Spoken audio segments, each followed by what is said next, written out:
ಮುಂಚೆ ನಾವು doctor G Parameshwar ಅವರಿಗೆ ಸಂಬಂಧಪಟ್ಟ ಶಿಕ್ಷಣ ಸಂಸ್ಥೆಗಳ ಮೇಲಾದ ಜಾರಿ ನಿರ್ದೇಶನಾಲಯದ ದಾಳಿ ಬಗ್ಗೆ ಮಾಹಿತಿ ಕೊಡ್ತಾ ಇದ್ದೆ. ರಣ್ಯಾರಾವ್ ಚಿನ್ನ ಕದ್ದ ಪ್ರಕರಣಕ್ಕೂ ಹಾಗೆ ಗೃಹ ಸಚಿವರ ಈ ಎಜುಕೇಶನಲ್ ಇನ್ಸ್ಟಿಟ್ಯೂಷನ್ಗಳ ಮೇಲಾಗಿರುವ ದಾಳಿಗೂ ಸಂಬಂಧ ಹೇಗೆ? ಅಸಲಿಗೆ ಗೃಹ ಸಚಿವ ಪರಮೇಶ್ವರ್ ಅವರ ಬಗ್ಗೆ ಜಾರಿ ನಿರ್ದೇಶನಾಲಯಕ್ಕೆ ಅನುಮಾನ ಬಂದಿದ್ ಯಾಕೆ? ಇದನ್ನು ಗಮನಿಸ್ತಾ ಹೋದಾಗ ನಟಿ ರಣ್ಯಾರಾವ್ ಚಿನ್ನ ಕಳ್ಳ ಸಾಗಾಣೆ ಕೇಸ್ ಇದರ ತನಿಖೆ ನಡೀತಾ ಇದೆ. ನಿನ್ನೆಯಷ್ಟೇ ಆಕೆಗೆ ಬೇಲ್ ಸಿಕ್ಕಿದೆ. ಇಷ್ಟು ದಿನ ಜೈಲೂಟವನ್ನ ಅನುಭವಿಸಿದ್ರು ರಣ್ಯಾ. ಬೇಲ್ ಸಿಕ್ಕ ಮರುದಿನವೇ ಪರಮೇಶ್ವರ್ ಅವರಿಗೆ ಸಂಬಂಧಪಟ್ಟ ಸಂಸ್ಥೆಗಳ ಮೇಲೆ ದಾಳಿ ಮಾಡಲಾಗಿದೆ. ಆರೋಪ ರಾಜ್ಯದ ಗೃಹ ಸಚಿವರ ಗಮನಕ್ಕೆ ಇಲ್ಲದೆ ಏರ್ಪೋರ್ಟ್ನಿಂದ ಎಸ್ಕಾಟ್ ವ್ಯವಸ್ಥೆ ಸಿಗ್ಲಿಕ್ಕೆ ಸಾಧ್ಯನಾ? ಅಲ್ಲಿಂದ ಪ್ರಾರಂಭವಾಗುತ್ತೆ ಗುಮಾನ್. ಹಾಗೆ ರಣ್ಯಾರಾವ್ ಅವರ ಮದುವೆ ಸಂದರ್ಭದಲ್ಲೂ ಕೂಡ ಪರಮೇಶ್ವರ್ ಅವರು, ಸಿದ್ದರಾಮಯ್ಯನವರೆಲ್ಲ ಉಪಸ್ಥಿತರಿದ್ರು. ಈ ಆಯಾಮದಲ್ಲೂ ಆಗ್ತಾ ಇದೆ ಚರ್ಚೆ. ರಣ್ಯಾರಾವ್ ಅವರ ಈ ಕಳ್ಳ ವ್ಯವಹಾರಕ್ಕೂ ಪರಮೇಶ್ವರ್ ಅವರ ಆಸ್ತಿ ಪ್ರಮಾಣದಲ್ಲಿ ಕಳೆದ 2 ವರ್ಷದಲ್ಲಿ ಆದ ಏರಿಕೆಗೂ ಸಂಬಂಧ ಇದೆಯಾ? ಈ ಆಯಾಮದಲ್ಲಿ ಇದೀಗ ಜಾರಿ ನಿರ್ದೇಶನಾಲಯ ಸಿದ್ಧಾರ್ಥ ಶಿಕ್ಷಣ ಸಂಸ್ಥೆಗಳಲ್ಲಿ ತನಿಖೆಯನ್ನ ಮಾಡ್ತಿದೆ ಅನ್ನೋ ಮಾಹಿತಿ. ಅಲ್ಲಿಗೆ ಚಿನ್ನವನ್ನ ಕದ್ದು ಸಾಗಾಣೆ ಮಾಡೋ ಕೇಸ್ಗೂ ಪರಮೇಶ್ವರ್ ಅವ್ರಿಗೂ ಲಿಂಕ್ ಇದೆಯಾ ಅನ್ನೋ ಅನುಮಾನಕ್ಕೆ ಜಾರಿ ನಿರ್ದೇಶನಾಲಯದ ಈ ದಾಳಿ ಮತ್ತಷ್ಟು ಪುಷ್ಟಿಯನ್ನ ನೀಡ್ತಾ ಇದೆ. ಕೇವಲ ಇದೊಂದು ಪ್ರಕರಣ ಅಂತಲ್ಲ, ಇದೂ ಒಂದು ಕಾರಣ. ಇದರ ಜೊತೆಗೆ ಆಸ್ತಿ ಏರಿಕೆ, ಸಿದ್ಧಾರ್ಥ ಮೆಡಿಕಲ್ ಕಾಲೇಜಿನಲ್ಲಿ ಸೀಟ್ ಬ್ಲಾಕಿಂಗ್ ಮಾಡಲಾಗ್ತಾ ಇತ್ತು ಅನ್ನೋ ಆರೋಪ ಇದೆ. 2019ರಲ್ಲೂ ಸಿದ್ಧಾರ್ಥ ಶಿಕ್ಷಣ ಸಂಸ್ಥೆ ಮೇಲೆ ಐಟಿ ರೇಡ್ ಆಗಿತ್ತು. ಮತ್ತೊಂದು ಕಡೆಯಲ್ಲಿ ಕೋಟಿ ಬೆಲೆಯ ಆಸ್ತಿಯನ್ನ ಇತ್ತೀಚೆಗೆ ಪರಮೇಶ್ವರ್ ಸಾಹೇಬರು ಖರೀದಿ ಮಾಡಿದ್ದಾರಂತೆ. ತುಮಕೂರಿನ ಖ್ಯಾತಸಂದ್ರ ಬಳಿಯ HMS ಕಾಲೇಜು, ಕಲ್ಯಾಣ ಮಂಟಪ, ಹೀಗೆ ಅನೇಕ ಆಸ್ತಿಗಳನ್ನ ಖರೀದಿ ಮಾಡಿದ್ದಾರೆ ಅನ್ನೋ ಮಾಹಿತಿ ಇದೆ. ಡಾಕ್ಟರ್ ಜಿ ಪರಮೇಶ್ವರ್ ಅವರ ಬಗ್ಗೆ ಇಡಿ ಅಧಿಕಾರಿಗಳಿಗೆ ಇದಕ್ಕೇನೆ ಅನುಮಾನ ಬಂದಿರಬಹುದಾ? ಹಾಗಾಗೇನೆ ಈ ದಾಳಿನ ಕಾದ್ ನೋಡೋಣ. ಇವತ್ತಿಗೆ ದಾಳಿಯನ್ನ ಮುಗಿಸಿ ನಾಳೆ ಮತ್ತೆ ತನಿಖೆಯನ್ನ ಮುಂದುವರಿಸುತ್ತಾರೆ ಜಾರಿ ನಿರ್ದೇಶನಾಲಯದ ಅಧಿಕಾರಿಗಳು ಅನ್ನೋ ಮಾಹಿತಿ ಇದೆ.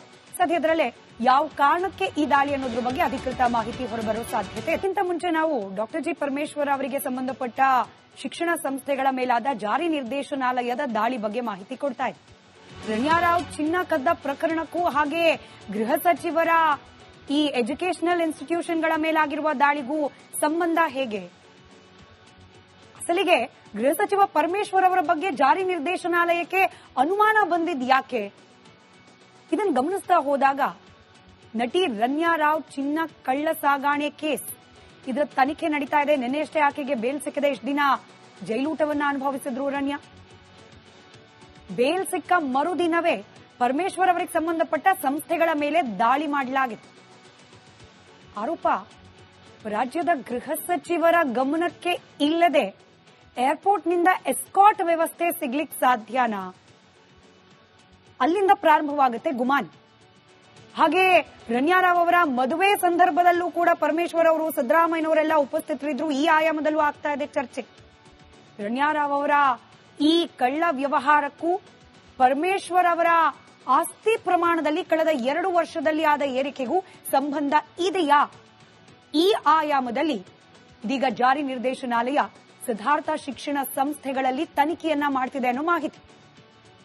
ಅಲ್ಲಿಗೆ ಚಿನ್ನವನ್ನ ಕದ್ದು ಸಾಗಾಣೆ ಮಾಡೋ ಕೇಸ್ಗೂ ಪರಮೇಶ್ವರ್ ಅವ್ರಿಗೂ ಲಿಂಕ್ ಇದೆಯಾ ಅನ್ನೋ ಅನುಮಾನಕ್ಕೆ ಜಾರಿ ನಿರ್ದೇಶನಾಲಯದ ಈ ದಾಳಿ ಮತ್ತಷ್ಟು ಪುಷ್ಟಿಯನ್ನ ನೀಡ್ತಾ ಇದೆ.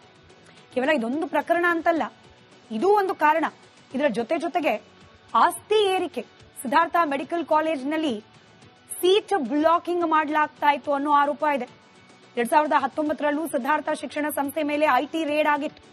ಮತ್ತೊಂದು ಕಡೆಯಲ್ಲಿ ಕೋಟಿ ಬೆಲೆಯ ಆಸ್ತಿಯನ್ನ ಇತ್ತೀಚೆಗೆ ಪರಮೇಶ್ವರ್ ಸಾಹೇಬರು ಖರೀದಿ ಮಾಡಿದ್ದಾರಂತೆ.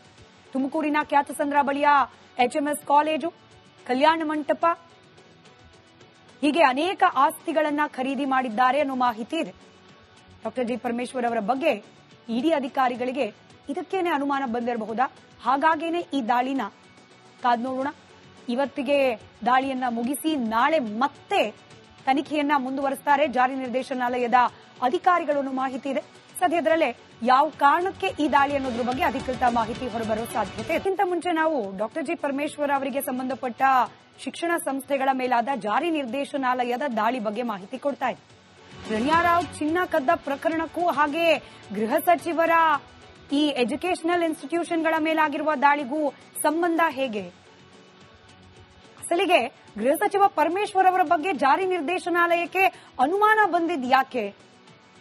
ಇದನ್ನು ಗಮನಿಸ್ತಾ ಹೋದಾಗ ನಟಿ ರಣ್ಯಾರಾವ್ ಚಿನ್ನ ಕಳ್ಳ ಸಾಗಾಣೆ ಕೇಸ್ ಇದರ ತನಿಖೆ ನಡೀತಾ ಇದೆ. ನಿನ್ನೆಯಷ್ಟೇ ಆಕೆಗೆ ಬೇಲ್ ಸಿಕ್ಕಿದೆ. ಇಷ್ಟು ದಿನ ಜೈಲೂಟವನ್ನ ಅನುಭವಿಸಿದ್ರು ರಣ್ಯಾ. ಬೇಲ್ ಸಿಕ್ಕ ಮರುದಿನವೇ ಪರಮೇಶ್ವರ್ ಅವರಿಗೆ ಸಂಬಂಧಪಟ್ಟ ಸಂಸ್ಥೆಗಳ ಮೇಲೆ ದಾಳಿ ಮಾಡಲಾಗಿದೆ.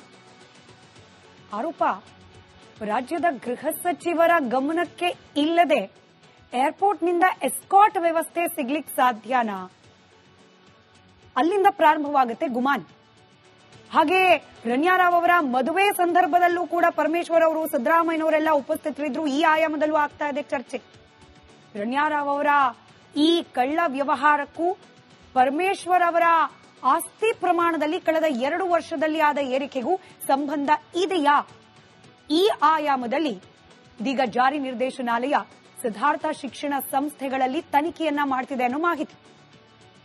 ಅಲ್ಲಿಗೆ ಚಿನ್ನವನ್ನ ಕದ್ದು ಸಾಗಾಣೆ ಮಾಡೋ ಕೇಸ್ಗೂ ಪರಮೇಶ್ವರ್ ಅವ್ರಿಗೂ ಲಿಂಕ್ ಇದೆಯಾ ಅನ್ನೋ ಅನುಮಾನಕ್ಕೆ ಜಾರಿ ನಿರ್ದೇಶನಾಲಯದ ಈ ದಾಳಿ ಮತ್ತಷ್ಟು ಪುಷ್ಟಿಯನ್ನ ನೀಡ್ತಾ ಇದೆ. ಕೇವಲ ಇದೊಂದು ಪ್ರಕರಣ ಅಂತಲ್ಲ, ಇದೂ ಒಂದು ಕಾರಣ. ಇದರ ಜೊತೆಗೆ ಆಸ್ತಿ ಏರಿಕೆ, ಸಿದ್ಧಾರ್ಥ ಮೆಡಿಕಲ್ ಕಾಲೇಜಿನಲ್ಲಿ ಸೀಟ್ ಬ್ಲಾಕಿಂಗ್ ಮಾಡಲಾಗ್ತಾ ಇತ್ತು ಅನ್ನೋ ಆರೋಪ ಇದೆ. 2019ರಲ್ಲೂ ಸಿದ್ಧಾರ್ಥ ಶಿಕ್ಷಣ ಸಂಸ್ಥೆ ಮೇಲೆ ಐಟಿ ರೇಡ್ ಆಗಿತ್ತು. ಮತ್ತೊಂದು ಕಡೆಯಲ್ಲಿ ಕೋಟಿ ಬೆಲೆಯ ಆಸ್ತಿಯನ್ನ ಇತ್ತೀಚೆಗೆ ಪರಮೇಶ್ವರ್ ಸಾಹೇಬರು ಖರೀದಿ ಮಾಡಿದ್ದಾರಂತೆ. ತುಮಕೂರಿನ ಖ್ಯಾತಸಂದ್ರ ಬಳಿಯ HMS ಕಾಲೇಜು, ಕಲ್ಯಾಣ ಮಂಟಪ, ಹೀಗೆ ಅನೇಕ ಆಸ್ತಿಗಳನ್ನ ಖರೀದಿ ಮಾಡಿದ್ದಾರೆ ಅನ್ನೋ ಮಾಹಿತಿ ಇದೆ. ಡಾಕ್ಟರ್ ಜಿ ಪರಮೇಶ್ವರ್ ಅವರ ಬಗ್ಗೆ ಇಡಿ ಅಧಿಕಾರಿಗಳಿಗೆ ಇದಕ್ಕೇನೆ ಅನುಮಾನ ಬಂದಿರಬಹುದಾ? ಹಾಗಾಗೇನೆ ಈ ದಾಳಿನ ಕಾದ್ ನೋಡೋಣ. ಇವತ್ತಿಗೆ ದಾಳಿಯನ್ನ ಮುಗಿಸಿ ನಾಳೆ ಮತ್ತೆ ತನಿಖೆಯನ್ನ ಮುಂದುವರಿಸುತ್ತಾರೆ ಜಾರಿ ನಿರ್ದೇಶನಾಲಯದ ಅಧಿಕಾರಿಗಳು ಅನ್ನೋ ಮಾಹಿತಿ ಇದೆ. ಸದ್ಯದಲ್ಲೇ ಯಾವ ಕಾರಣಕ್ಕೆ ಈ ದಾಳಿ ಅನ್ನೋದ್ರ ಬಗ್ಗೆ ಅಧಿಕೃತ ಮಾಹಿತಿ ಹೊರಬರೋ ಸಾಧ್ಯತೆ. ಇದಕ್ಕಿಂತ ಮುಂಚೆ ನಾವು ಡಾಕ್ಟರ್ ಜಿ ಪರಮೇಶ್ವರ್ ಅವರಿಗೆ ಸಂಬಂಧಪಟ್ಟ ಶಿಕ್ಷಣ ಸಂಸ್ಥೆಗಳ ಮೇಲಾದ ಜಾರಿ ನಿರ್ದೇಶನಾಲಯದ ದಾಳಿ ಬಗ್ಗೆ ಮಾಹಿತಿ ಕೊಡ್ತಾ ಇದ್ದೆ. ರಣ್ಯಾರಾವ್ ಚಿನ್ನ ಕದ್ದ ಪ್ರಕರಣಕ್ಕೂ ಹಾಗೆ ಗೃಹ ಸಚಿವರ ಈ ಎಜುಕೇಶನಲ್ ಇನ್ಸ್ಟಿಟ್ಯೂಷನ್ಗಳ ಮೇಲಾಗಿರುವ ದಾಳಿಗೂ ಸಂಬಂಧ ಹೇಗೆ? ಅಸಲಿಗೆ ಗೃಹ ಸಚಿವ ಪರಮೇಶ್ವರ್ ಅವರ ಬಗ್ಗೆ ಜಾರಿ ನಿರ್ದೇಶನಾಲಯಕ್ಕೆ ಅನುಮಾನ ಬಂದಿದ್ ಯಾಕೆ?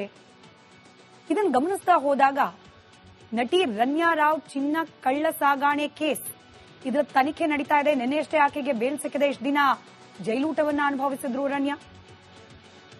ಬೇಲ್ ಸಿಕ್ಕ ಮರುದಿನವೇ ಪರಮೇಶ್ವರ್ ಅವರಿಗೆ ಸಂಬಂಧಪಟ್ಟ ಸಂಸ್ಥೆಗಳ ಮೇಲೆ ದಾಳಿ ಮಾಡಲಾಗಿದೆ. ಆರೋಪ ರಾಜ್ಯದ ಗೃಹ ಸಚಿವರ ಗಮನಕ್ಕೆ ಇಲ್ಲದೆ ಏರ್ಪೋರ್ಟ್ನಿಂದ ಎಸ್ಕಾಟ್ ವ್ಯವಸ್ಥೆ ಸಿಗ್ಲಿಕ್ಕೆ ಸಾಧ್ಯನಾ? ಅಲ್ಲಿಂದ ಪ್ರಾರಂಭವಾಗುತ್ತೆ ಗುಮಾನ್. ಹಾಗೆ ರಣ್ಯಾರಾವ್ ಅವರ ಮದುವೆ ಸಂದರ್ಭದಲ್ಲೂ ಕೂಡ ಪರಮೇಶ್ವರ್ ಅವರು, ಸಿದ್ದರಾಮಯ್ಯನವರೆಲ್ಲ ಉಪಸ್ಥಿತರಿದ್ರು. ಈ ಆಯಾಮದಲ್ಲೂ ಆಗ್ತಾ ಇದೆ ಚರ್ಚೆ. ರಣ್ಯಾರಾವ್ ಅವರ ಈ ಕಳ್ಳ ವ್ಯವಹಾರಕ್ಕೂ ಪರಮೇಶ್ವರ್ ಅವರ ಆಸ್ತಿ ಪ್ರಮಾಣದಲ್ಲಿ ಕಳೆದ 2 ವರ್ಷದಲ್ಲಿ ಆದ ಏರಿಕೆಗೂ ಸಂಬಂಧ ಇದೆಯಾ? ಈ ಆಯಾಮದಲ್ಲಿ ಇದೀಗ ಜಾರಿ ನಿರ್ದೇಶನಾಲಯ ಸಿದ್ಧಾರ್ಥ ಶಿಕ್ಷಣ ಸಂಸ್ಥೆಗಳಲ್ಲಿ ತನಿಖೆಯನ್ನ ಮಾಡ್ತಿದೆ ಅನ್ನೋ ಮಾಹಿತಿ. ಅಲ್ಲಿಗೆ ಚಿನ್ನವನ್ನ ಕದ್ದು ಸಾಗಾಣೆ ಮಾಡೋ ಕೇಸ್ಗೂ ಪರಮೇಶ್ವರ್ ಅವ್ರಿಗೂ ಲಿಂಕ್ ಇದೆಯಾ ಅನ್ನೋ ಅನುಮಾನಕ್ಕೆ ಜಾರಿ ನಿರ್ದೇಶನಾಲಯದ ಈ ದಾಳಿ ಮತ್ತಷ್ಟು ಪುಷ್ಟಿಯನ್ನ ನೀಡ್ತಾ ಇದೆ. ಕೇವಲ ಇದೊಂದು ಪ್ರಕರಣ ಅಂತಲ್ಲ, ಇದೂ ಒಂದು ಕಾರಣ. ಇದರ ಜೊತೆಗೆ ಆಸ್ತಿ ಏರಿಕೆ, ಸಿದ್ಧಾರ್ಥ ಮೆಡಿಕಲ್ ಕಾಲೇಜಿನಲ್ಲಿ ಸೀಟ್ ಬ್ಲಾಕಿಂಗ್ ಮಾಡಲಾಗ್ತಾ ಇತ್ತು ಅನ್ನೋ ಆರೋಪ ಇದೆ. 2019ರಲ್ಲೂ ಸಿದ್ಧಾರ್ಥ ಶಿಕ್ಷಣ ಸಂಸ್ಥೆ ಮೇಲೆ ಐಟಿ ರೇಡ್ ಆಗಿತ್ತು. ಮತ್ತೊಂದು ಕಡೆಯಲ್ಲಿ ಕೋಟಿ ಬೆಲೆಯ ಆಸ್ತಿಯನ್ನ ಇತ್ತೀಚೆಗೆ ಪರಮೇಶ್ವರ್ ಸಾಹೇಬರು ಖರೀದಿ ಮಾಡಿದ್ದಾರಂತೆ. ತುಮಕೂರಿನ ಖ್ಯಾತಸಂದ್ರ ಬಳಿಯ HMS ಕಾಲೇಜು, ಕಲ್ಯಾಣ ಮಂಟಪ, ಹೀಗೆ ಅನೇಕ ಆಸ್ತಿಗಳನ್ನ ಖರೀದಿ ಮಾಡಿದ್ದಾರೆ ಅನ್ನೋ ಮಾಹಿತಿ ಇದೆ. ಡಾಕ್ಟರ್ ಜಿ ಪರಮೇಶ್ವರ್ ಅವರ ಬಗ್ಗೆ ಇಡಿ ಅಧಿಕಾರಿಗಳಿಗೆ ಇದಕ್ಕೇನೆ ಅನುಮಾನ ಬಂದಿರಬಹುದಾ? ಹಾಗಾಗೇನೆ ಈ ದಾಳಿನ ಕಾದ್ ನೋಡೋಣ. ಇವತ್ತಿಗೆ ದಾಳಿಯನ್ನ ಮುಗಿಸಿ ನಾಳೆ ಮತ್ತೆ ತನಿಖೆಯನ್ನ ಮುಂದುವರಿಸುತ್ತಾರೆ ಜಾರಿ ನಿರ್ದೇಶನಾಲಯದ ಅಧಿಕಾರಿಗಳು ಅನ್ನೋ ಮಾಹಿತಿ ಇದೆ. ಸದ್ಯದಲ್ಲೇ ಯಾವ ಕಾರಣಕ್ಕೆ ಈ ದಾಳಿ ಅನ್ನೋದ್ರ ಬಗ್ಗೆ ಅಧಿಕೃತ ಮಾಹಿತಿ ಹೊರಬರೋ ಸಾಧ್ಯತೆ.